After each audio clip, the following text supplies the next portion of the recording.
સમયાંતર જતા જતા તો વિચાર કરતા હતા કે આપણા ઘરમાં કોઈ આવું નામ નહોતું લેતું, ના દીકરો પાયકો કેવી રીત. તારે પલ્લાજી પોતાની આખી વૃત્તાંત કઈ સંભળાવે છે કે હું નારદજીના ઘરે હતો તારે મને નારદજી આ બધી કથા કીધી હતી. એટલે બધાને મિત્રોનો પણ ઉજાગર કર્યા છે, સાર્થક કર્યા છે. સમય જતા હિરણ્યકશ્યપ મારવા માટે તૈયાર થાય અને ભગવાને નરસિંહ અવતાર લઈ હિરણ્યાક્ષને માર્યો છે. હવે આટલું બધું પાપ કર્યું હોય તો નરકમાં જવાનું એની કોઈ સમાન યોગ્ય નથી, પણ પલ્લાજી દીકરો થવાથી ઈ પણ અમર તત્વને પામ્યો છે, મોક્ષ ગતિને પામ્યો છે. એટલે દીકરો આ હરિનામની તાકાત છે. હવે આવા તો ઘણા પ્રસંગો છે અને ભગવાન એટલો બધો ભોળો છે અને ગમે વસ્તુ કરો ને હંમેશા હું બધા સાજિંદા મિત્રો ને ગામને વારંવાર મેં ઘણી કલાક 2 કલાક જોયું છે, આ સાંભળ્યું હું અનુભવ કરું છું. એટલે કહું છું કે આ ભજન છે તમારા ગામમાં ઉતરી ગયું છે. મને ઘણા દિવસે અમારા મિત્રો 4-5 દાન કહેતા મને કે આવો બાપુ કુડલા, પણ આજે મને અહીંયા અવસર મળ્યો છે કુડલામાં આવવાનો.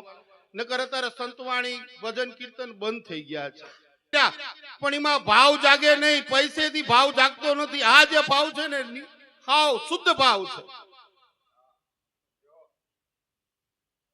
જ્યારે કૃષ્ણ ભગવાન માખણ ચોરવા માટે જાય છે બધાને ઘરે, ત્યારે યશોદાને ઠપકો કે તમારો દીકરો માખણ ચોરી જાય, ત્યારે યશોદા માં કે આપણા ઘરે માખણની તાણ નથી બેટા, શું કામ તું આ કરે?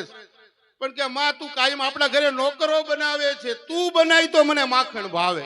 એટલે આ ભાવ આપણી અંદર જયારે ઉત્પન્ન થશે ત્યારે ભગવાન તો જો સકુભાઈ ના ઘરે વાસીદું પીર્યું, પાણી પીર્યા, આવા ઘણા કિસ્સા છે. નરસિંહ મહેતાના 51 કામ કર્યા.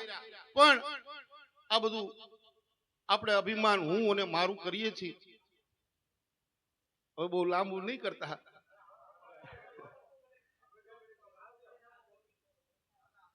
આવા તો ઘણા પ્રસંગો છે. નહીં અત્યારે ભજન જ જીવનમાં ઉતારવાની જરૂર. અને હરે હું તું કહું છું કે ભજન એક ભજન રહ્યું ને કઈક કહી જાય છે. ભજન કોના ગવાય? કઈક કીર્તિ કરતા ગયા એના કહેવાય. હમણાં સાખી બોલતા હતા કીર્તિ કેરા કોટડા પાડ્યા નહીં પડે. ઈ કીર્તિ કઈક કરતા ગયા એની કીર્તિ ગાવાની. આપણે કઈ કર્યું નથી, આપણું કોઈ ગામમાં નામ જ નથી, પણ લખાયું તારે કઈ લખાયું જ ન હોય. આ બધા જે તમે ઘોર કરી રહ્યા છે ધર્મની માટે, કોઈ પણ વસ્તુ કરેલી એળી નથી જતી. એકવાર કુદરતે તમે હો આપો ને તમને 1000 ગણું કરીને આપો, કઈ 1000 હાથ વાળો છે, પણ એની પર તમને વિશ્વાસ હોવો જોઈએ. એક વસ્તુ સાઈડ વગી વસ્તુ છે, તમે ખતરો કરજો. તમારી વાડી છે, મારો અનુભવ બોલાવું છું.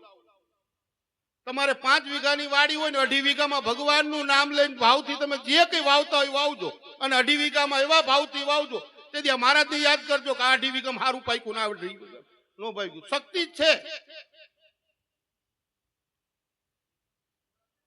હું આ મારી કૃપા કોઈ ઓલી નથી માનતો, હું કથા કરું છું, પણ કથામાં કોઈ પૈસો લેતો નથી. એક તો મારી કથા ગમે યા થાય ને, અત્યાર સુધી 25 કથા કરી છે, સાઉન્ડ ના પૈસા નહીં, તબલચી મંજીરા સાજિંદા ને હું કોઈ પણ માંગતો નથી. પોતાનો મંડપ, પોતાનો વાયસણ તમામ લઈને પણ ભગવાનનું નામ લો, આવો મારો એક ઉપદેશ. હા, અત્યારે હું દર વર્ષે દ્વારકા હાલીને જઉં છું. આ 10 વર્ષ પૂરા કર્યા છે, હવે હું 11મા વર્ષમાં છું. આ શરીર છે ભગવાનની કૃપાથી. ઘણા ચમત્કારો મેં મારી ઉપર પોતાની ઉપર જોયા, મારી ઉપર, બીજાની ઉપર તો સાઈડ વગી વસ્તુ.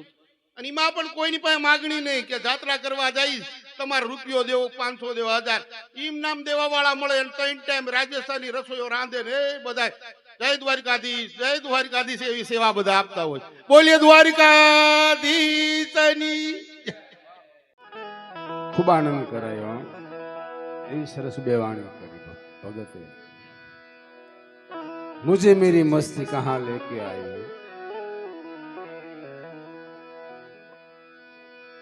પણ આ અવની ઉપર દેવતાઓથી ને દુર્લભ મને તમને જે મનુષ્ય દેહ મળ્યો છે એમાં કાંઈક કરી લે. સતી તોરલે કીધું જાડેજાને, એ જાડેજા કંઈક કરી લે ભલાયું, આમાં થોડું જીવવું. એટલે કાંઈક પ્રભુ ભજન કરી લે, કાંઈક એવું સારું કામ થઈ જાય તો કામ થઈ જાય. કારણ કે આ સંતોને આપણે વારંવાર યાદ કરતા હોવી. જીવનની અંદર એમ કહેવાય છે પરમાર્થના માટે પોતે પોતાના બલિદાન આપી દીધા છે. તારે એને યાદ કરવા પડે ને. સ્વાર્થની માટે તો સૌ કરે, પણ પરમાર્થના માટે જે કામ કરી કરીને વિયાઈ ગયા એને યાદ કરવા પડે.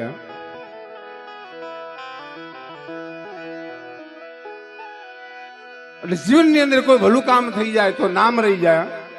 નામ રહનતા ઠકરા નાણા નહીં રહન. આ તો કીર્તિ હુંડા કોટડા કદી પાડાય નહીં પડે. નામ થઈ જાય તો કદી એમ કહેવાય છે કીર્તિ હુંડા કોટડા કદી પાડાય નહીં પડે. પણ જીવનની અંદર કોઈ સારો વિચાર આવી જાય, ભલો વિચાર આવી જાય તો કામ થઈ જાય. આખું જીવન એમ કહેવાય છે વિચારની ધારા ઉપર હાલે. એવો વિચાર એક દી એમ કહેવાય છે મર્યાદા પુરુષોત્તમ રાઘવને આવ્યો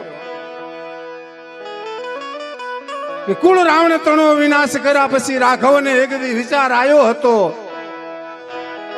કુળ રાવણ તણો વિનાશ કર્યા પછી આ રાઘવને એક દી એવો વિચાર આવ્યો હતો કે મુજ નામથી પથરા તરે આવો ઢોંગ કોને રચાયો હતો. પ્રભુને શંકા પડી કે મારા નામથી પથરા તરે આવી કોને વાયકા ચલાવી. એમ કે મુજ નામથી પથરા તરે આવો ઢોંગ કોને રચાયો હતો.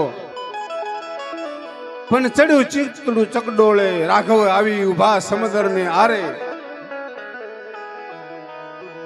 અને હાથમાં પથ્થર લઈને એમ કહે છે કે પાણીની અંદર નાખ્યો ને ત્યાં જબુક કરતો તળિયે વી ગયો.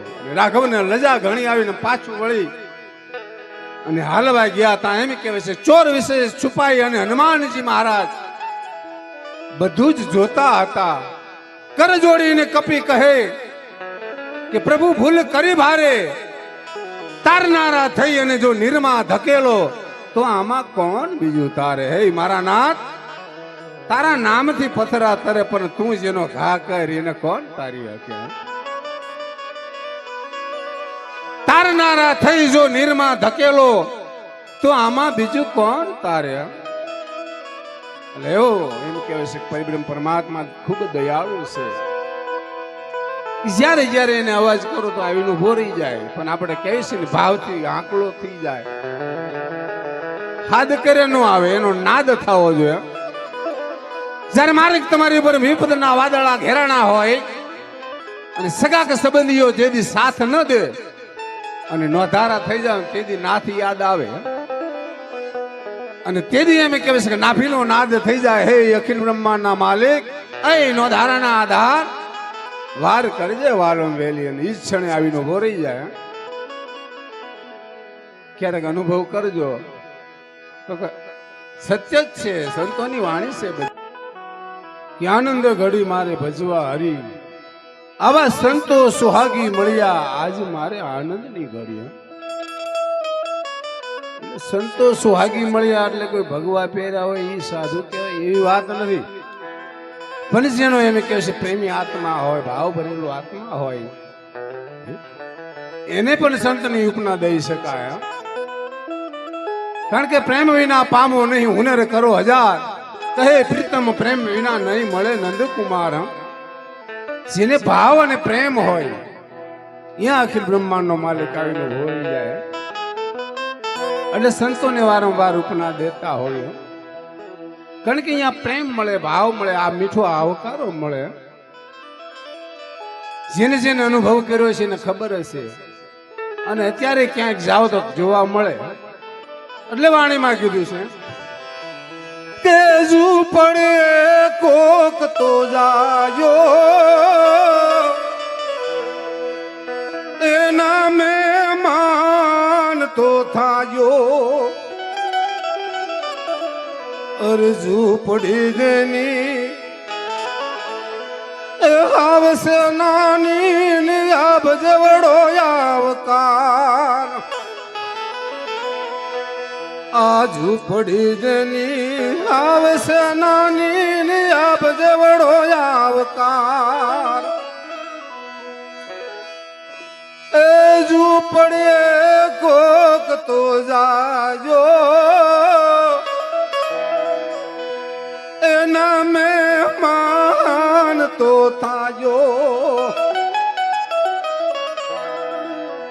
એટલે કીધું છે કે ઝૂંપડીએ કોક તો જાજો એના મહેમાન તો થાજો હા. ઝૂંપડી ભલે હાવ નાની હોય પણ એનો આભજીવડો આવકાર હોય જઈને ભારી જાઓ તારે આવકારો મળે. આવ્યો મારા બાપલિયો પધારો આવો. એટલે એવું કવિ કાગ બાપુએ આપણે આવકારામાં લખ્યું છે ને કે આપણા આંગણાની અંદર કોઈ આવ્યું હોય, કોઈ અતિથિ નીકળ્યો હોય તો અતિથિને જાકારો ન દેવાય, એને આવકારો જ દેવો પડે. એને નિરાશ થઈને ન જવા દેવાય. એટલે કવિ કાગ બાપુએ કીધું છે કે જી તારા આંગણિયા એ પૂછીને જે કોઈ આવે આવકારો મીઠો એને આપ દે રે.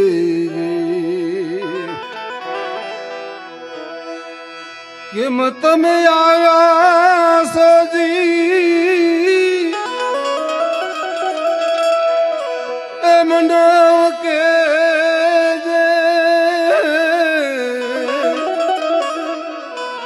કેમ તમે આવ્યા છો એમ નવ કે